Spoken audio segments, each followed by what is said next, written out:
Hello and welcome to the Not That Oscar podcast. I am your host, Oscar Grits. If you don't know me by that name, well, now you do. Welcome to the show. Today, we are talking purely about 28 years later, The Bone Temple. We will discuss the series as a whole as we get to that point later in the episode. But for now, yes, it is just 28 years later, The Bone Temple.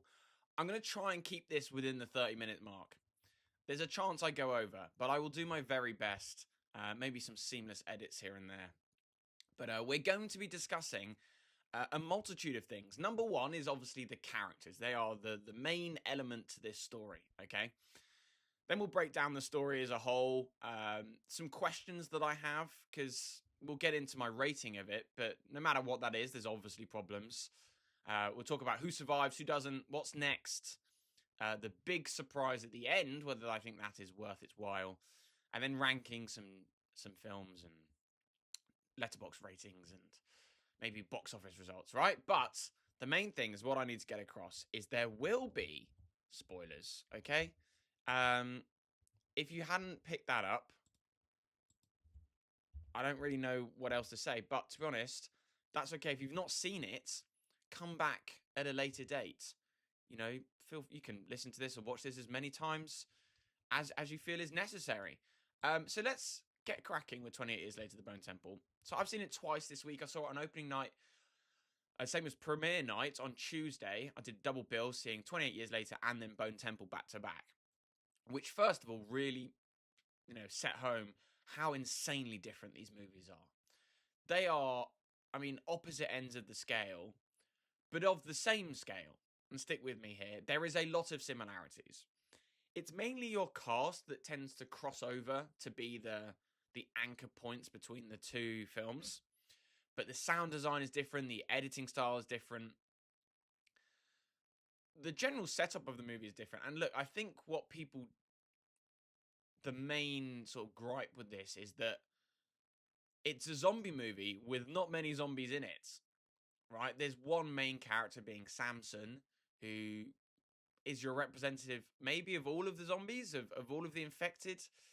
But apart from that, there's very few scenes with them in. And I'll get on to why that might be shortly. But let's talk about the key characters here. So we have Dr. Kelson and Jimmy are your two star men this time round. The Jimmies and Samson are sort of your second most important groups of people or peoples. And then your third selection is Spike and the Moon. And we'll get into why the Moon is such an important part in this story. So we might as well go chronologically. Yeah, that's right. It's kind of the only way that I was able to sort of map out how we do this. So there might be a little bit of jumping back and forth, for which I do apologize. But we can figure it out as we go.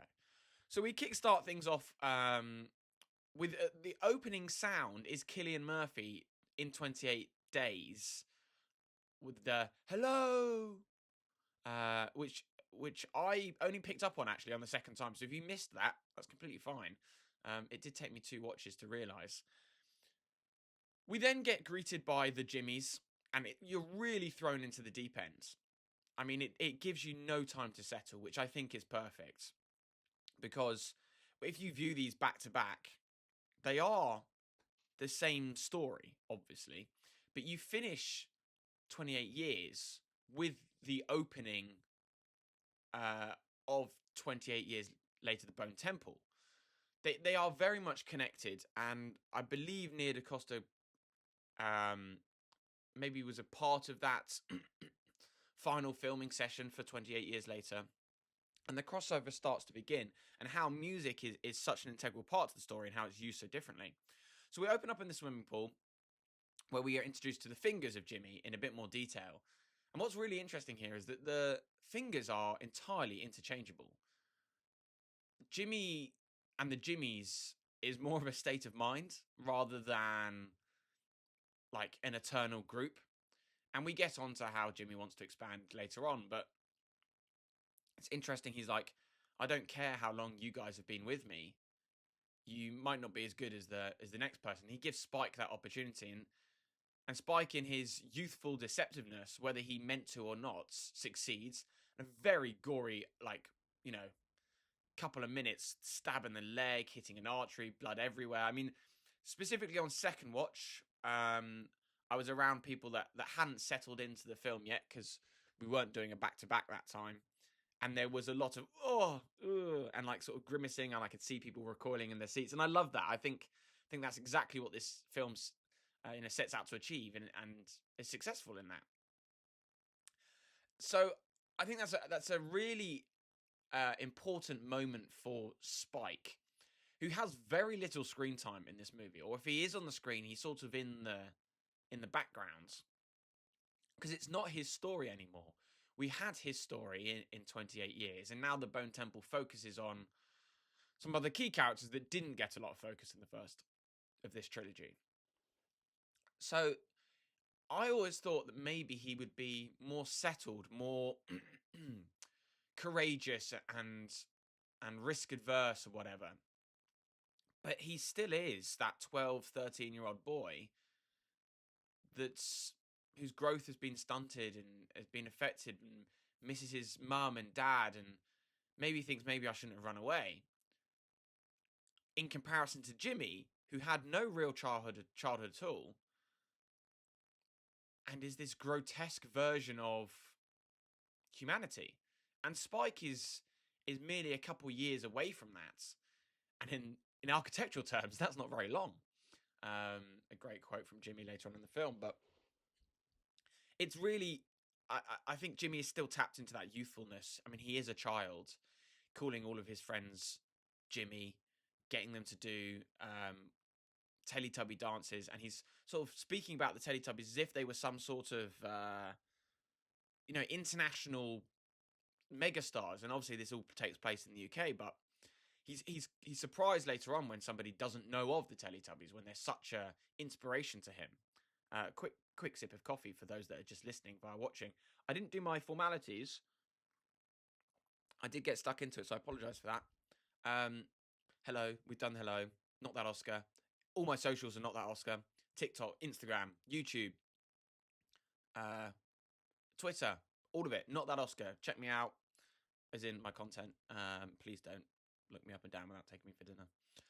So the pool scene's really interesting, and it's a very gory way to get stuck in, and I think it grabs the viewer's attention, which is fantastic. And I instantly fell in love with what Nia DaCosta was doing.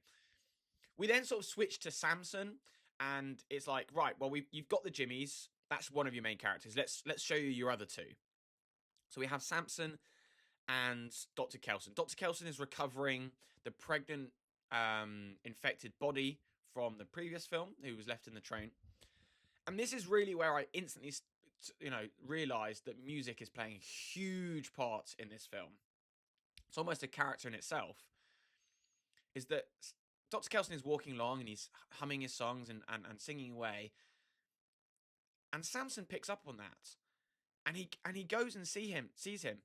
And I thought Kelson's going to get attacked here. This is maybe his demise. This could be a big twist at the start of the film.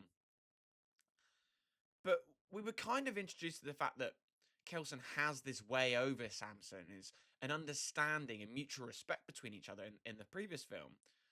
But it's here, it's like, on rewatch, Samson is beckoned by the music. He finds peace and respite in it, as Dr. Kelson would say. And he sort of goes to him for this memory. Music taps into what was once before. There's two key characters in this film that really link modern day with 28 years earlier, before the virus, before the infection. And that's music. Music has never changed. It cannot be infected. It's untouched. And the moon. The moon is completely untouched. It's the same moon that they were looking at 28 years ago. And that's a real anchor for a character like Samson. And Kelson helps him sort of tap into those memories. And I think that's a really important part. We might as well get onto the moon, as I've mentioned it now. I wasn't going to bring it up till later. But Kelson speaks of how the virus takes over the mind in a more of a blanket approach. It fogs the brain. It drops over it rather than seeps through it and takes over inside.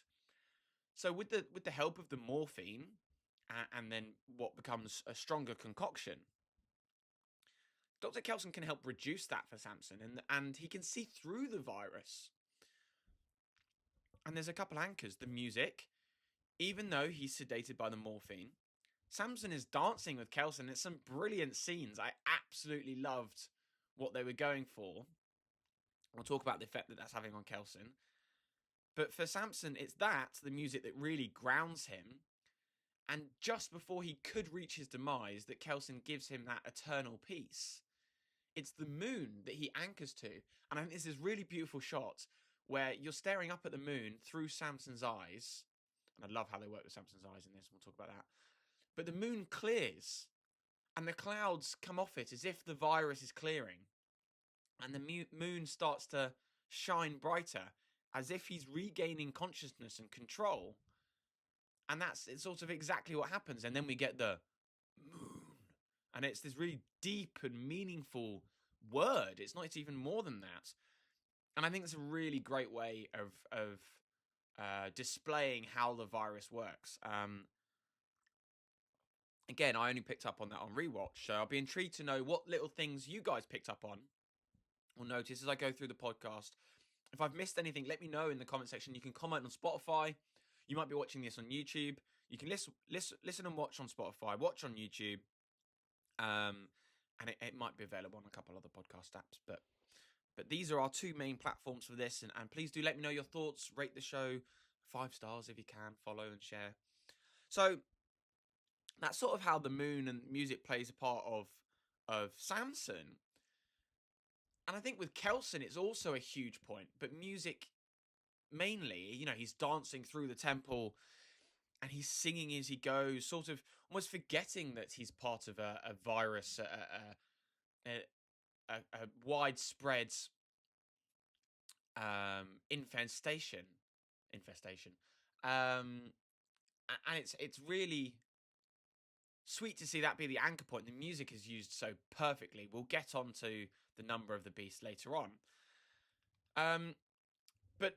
But Kelson is almost ready to die, and his relationship with Samson is really quite raw and empathetic, because when we meet Kelson again, he's a very sad old man on his own, living in a bunker, and he kind of forgets that daylight comes around, and he's just there listening to his music, making notes. But he's doctor first, human second. And you can never stop being a doctor. He cares for his patients, and his patient now is Samson. And Kelson really lets himself be vulnerable around him. If he wants Samson to be vulnerable, then Kelson must be in return. And he takes a lick of the morphine, and they kind of get high together. And Kelson is almost foolishly willing to let himself pass out around Samson.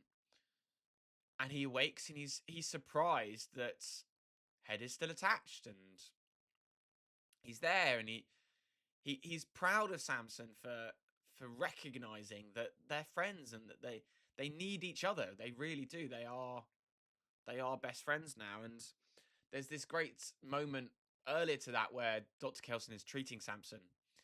Honestly, this film is hilarious, by the way. Like, darkly funny. Like, the first one, I remember having moments where I was like, oh, that's kind of amusing, mainly around Kelson. But this is just brilliant. I mean, when you get the you owe me, I'm kidding, no charge, I'm NHS. Here in the UK, that landed so well. I mean, there was a lot of chuckles. I was a big fan of it. And shout out to the NHS, So Kelson's very submissive to Samson, really. And they're both willing to sort of, if this is the end, at least they're together. And I think that's a really powerful relationship, and we will explore that more as we go through the episode. So let's switch back to the Jimmies, because this is where they storm the house. We get a great action scene, I think, with the infected, where these 3 randomers, and I think what's good is not knowing who these people are. They are complete strangers to us. it shows there's other life out there. There's other communities, other families surviving. So the Jimmys arrive at this house, and we have company. Sorry, a sip of coffee there. And we get this really dark table scene where Jimmy really feels all powerful, all Sir Lord Jimmy Crystal. And we still get some very funny moments in that. The Dipsy dance is humorous in a demonic kind of way. Jimmy tries to be humorous where he says Roberto, whatever it was. I was going to say Roberto Carlos, but the wrong sort of person. And he's kind of dumbfounded that people aren't instantly respectful of him and fall into line. So this is where Charity comes about. Charity, the word, is forever ruined for me. And it's a sacrifice that he makes and thinks they should be making for old Nick, for Satan. And it's an incredibly gruesome scene. I mean, really tests your stomach as they're all hung up in the barn and stripped of their skin. And we get another moment where Jimmy says, well, look, you're a strong lad. If you want in, I'll give you the opportunity. He's very forgiving in his demonic nature, weirdly. And he's like, you can kill one of my fingers if you want in. That's fine. Just kill them. And this guy mistakenly chooses what seems the weakest, the dumbest, the stupidest finger, Jemima, which is a great variation of the name, by the way. And I'm just going to get out the cast, sorry for this, because I want to look at the different variations of names. But Jemima is miscalculated. She is as dangerous as any of the others, and almost brings about the demise of this fella to when she's whacked in the back of the head by a big hook.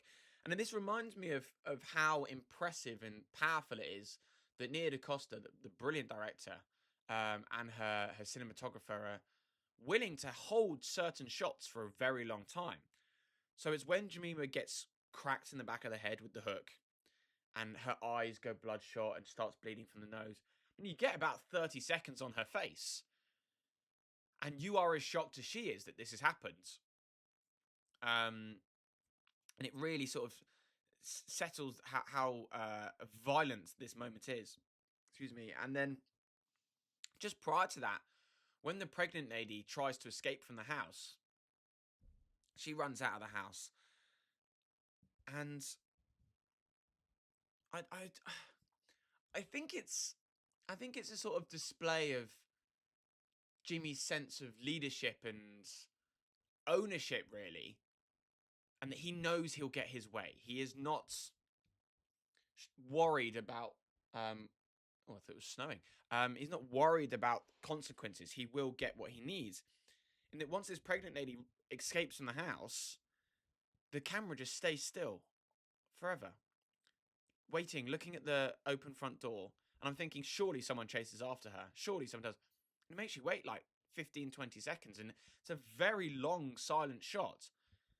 And powerfully, Jimmy walks out as if it's no bother. He's like, hunt her down, bring her back to me. But there's no rush about it from him. He knows that his fingers will stand strong and gather back this woman for us. But yes, then in the barn is incredibly destructive. Again, some really sort of stomach churning moments that I loved, actually, to be honest. There's another great scene not long after that where Kelly, Jimmy Inc., I think is what they kind of reference her as, has found new pastures, a new place to land. And this is where the Jimmys are introduced to old Nick. And Sir Jimmy Lord Crystal, Sir Lord Jimmy Crystal, I don't want to get his name wrong, is, for the very first time, really sort of challenged. And not by an individual person, but by belief. Because he knows he's all this time is not been making it up, but sort of twisting his words, and trying to gain the most out of what he's saying to his disciples. And suddenly he's confronted with something that could alter that truth with Dr. Kelson. And they overlook, and he spends time going, is that old Nick? Is that old Nick?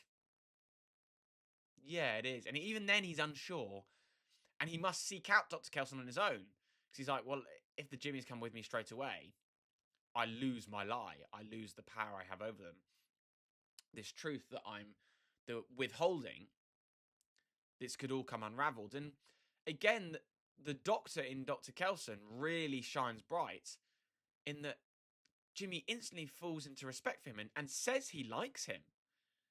And I think with doctors specifically in the NHS here in the UK, so maybe if you're international, this might not resonate as much. I don't know about your healthcare system, but we trust our doctors, and I think most people do. You instantly fall into that sense of, I'm safe, I can say what I need to say and not be judged.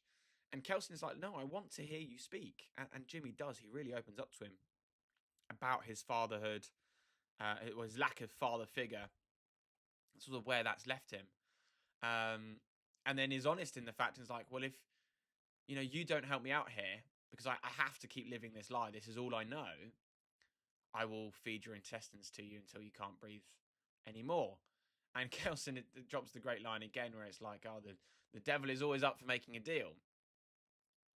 And then it proceeds to be maybe one of the greatest 5-10 minutes of cinema we've had in a long time. When it comes to the end of the year and we're looking back on moments of the year and elements that stuck with us, I think Number of the Beast is certainly going to be up there. And it's just hilarious to think that Ralph Fiennes, this such accomplished actor of great stature, is dancing around in a handmade leather suit, singing Number of the Beast covered in ink. And I mean, what a performance as well, by the way. He's such a great character. We'll talk about the future of his character in a moment, but a genuinely fantastic scene. And even in the chaos of it all, he spots Spike and he goes, well, I've done all of this so that I can survive. But now that I see Spike's involved, I'm willing to let that all go. And he sort of sees Spike as his son in a way. And Kelson's lost his own family. Spike's losing touch with his family. And they really connect in that moment. And it's and Kelson is willing to sort of sacrifice himself. Again, it's Doctor first. It's you before me kind of approach, and I think that's really beautifully shown. I think that's great. So, I mean, we kind of like sped through a lot of the elements there. I mean, I think Jack O'Connell and Ralph Fiennes are phenomenal in this. The Jimmies are cool. Samson's amazing. I mean, what a great actor. And then Spike is very much just an extra in this movie, and that's okay. It's not his story. We've had his story, and he'll return in a massive way for part 3. So at the end of this, we have three sort of big, well, what now? Does Kelson survive? Does Jimmy survive? And what happens next with Cillian Murphy, with Spike, with Kelly? So let's do Kelson. Well, Kelson was stabbed in the abdomen, and he kind of sinks into his bone temple. And Samson arrives, and amazing scene where Samson is depicted as the devil, and Jimmy sees him with the horns and his big puff of hot air, and I think looks amazing, by the way. And then Kelson is sort of taken away by Samson. Does this mean Kelson, has reached his end? Does Samson, now in his new clear mind, we get the thank you, Kelson? Does it turn out that Samson's actually a doctor? that Samson has a way to heal Kelson. He's probably lost a lot of bloods. Does Samson bite him? And does the infection heal Dr. Kelson? And make him almost alpha status without the overarching virus infection? So Dr. Kelson can still see clearly. There's plenty of questions to be asked there. Let me know whether you think Kelson survives or not. Jimmy is nailed to the cross and stabbed as well. And if Kelson dies, you would expect Jimmy to die from the same wounds. But if Kelson survives, I would expect Jimmy to survive. It would also make sense that we have a second coming of Jimmy, much like Christ. He arises. I expect Jimmy to play a huge part in part 3. I know the overarching element here is the virus, but you need some evil, quote-unquote, characters, don't you really? Unless there's going to be another new one in part 3. It's hard to tell. So then what happens with Spike? So him and Kelly are running down the hill and spotted by Cillian Murphy. We get this sort of full circle moment. Now, I was talking to my dad after the film, who saw it with me yesterday, and he thinks it's a great full circle arc and moment. To me, I'm undecided yet. I haven't figured out whether it's good that Cillian's back. It does feel like something the studio would have a say on, or have had a say on.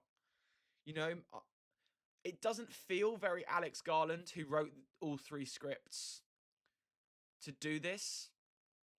But, you know, you never know. I'm just kind of going based off what I know of him. And it does feel very MCU-ified. Let's bring this blockbuster character back and intertwine his stories. I know I'm a little bit hypocritical here because I love how different 1 and 28 years in Bone Temple are. But Cillian's character and his story is even more different from how these are put together. I just don't see how his character ties in, and where's he been the last 30 years? He has a daughter now. Like, we need to know more about the wife, and there's a lot to be unanswered. I don't want them to spend 30 minutes of the next movie explaining to us and catching us up to where they've all been all this time. But it'll be interesting. I do completely trust them. I am more nervous for the 3rd installment than I was for Bone Temple now, because we have so many elements coming together. So many characters that could be dead. We've got to be reintroduced to Jamie. We didn't see Aaron Taylor-Johnson once in this, not even referenced. So interesting to see how that all ties in. Maybe Cillian's character Jim, ironically called Jim. I wonder whether that's done on purpose, by the way.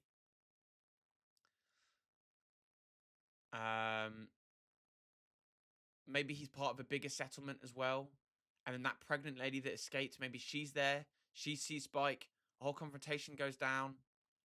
Maybe Spike's father is there, Jamie, because he's been looking for him. Who knows? The possibilities are endless. But I do trust Garland and Boyle. Danny Boyle is back to direct it. I think it's great what Nia DaCosta did. She had a different cinematographer, different sound team. So the whole film is entirely different, and yet was written by the same person, so has those similarities. And I think that's beautifully done. So you let me know whether you think that adding Cillian Murphy is a good idea or not. What do you think happens to Jimmy? What do you think happens to Kelson? Where do they go from here? Now, there's a couple of things I want to do before we wrap up. Let's take a look at Nia DaCosta films. I haven't seen Little Woods yet. Night and Day is a short film. So she's done 5 features. She's done Little Woods.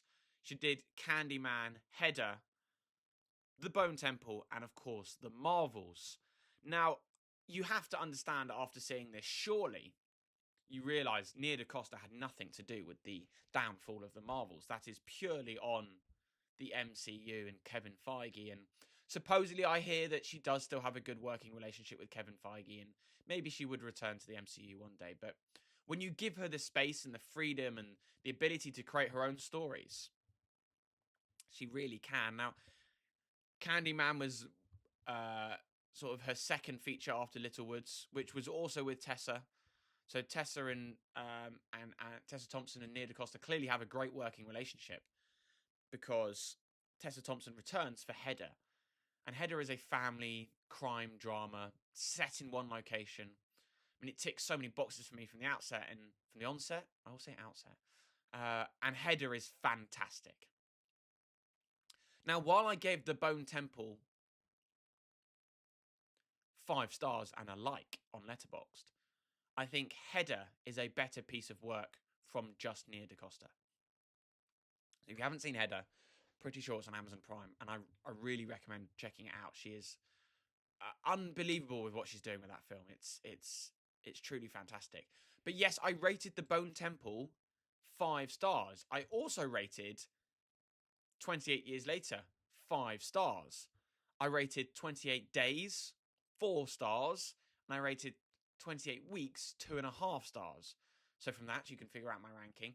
Do I think Bone Temple or Years Later is better? I don't know. Last year, the 28 Years Later settled at my second favourite film of the year, I think it was. We'll have to see where Bone Temple finishes. If it finishes in the top 3, I guess they could be interchangeable depending on the day. But I loved sort of the way that 28 Years was shot. I think there's a lot more exciting camera work done in that film. There's a lot more like sort of stop motion and gory and almost childish in the nature of how the infected are killed. But I think because we're seeing it through Spike's eyes, in that Spike is so taken aback by these killings. It's like, wow, look at this. The arrow shoots through their head. There's big explosions of blood. Whereas now this one that isn't through Spike's eyes, it's through Jimmy's and Dr. Kelson's. It all just feels very normal. You know, they've had this for 28 years. And I think that's a really interesting way of showing it. In terms of Rotten Tomatoes, it's doing very well. So the first film, 28 Years Later, settled at 89% critic score, but 63% audience score. Now, we are quite early in the release of 28 Years Later, The Bone Temple. The UK got it on Wednesday. The US only got it on the 16th, so 2 or 3 days later. But as of now, right, with about 2/3 of the same amount of critic scores to that of 28 Years Later, The Bone Temple was sat on 94%. It's actually gone up in the last 2 days or day or so. So that's good news. And the audience score is 90%, which is even better. Now, it's only about 1,000 verified reviews compared to over 5,000 verified reviews of the last film. So we have a long way to go, but it's currently 33% higher rated. And I think this is a more digestible film for the masses. The camera work's not as crazy. The story is not as fragmented, I don't think. Even though we have 3 sort of sections. You have Jimmy, you have Kelson, and you have Spike and the Jimmies.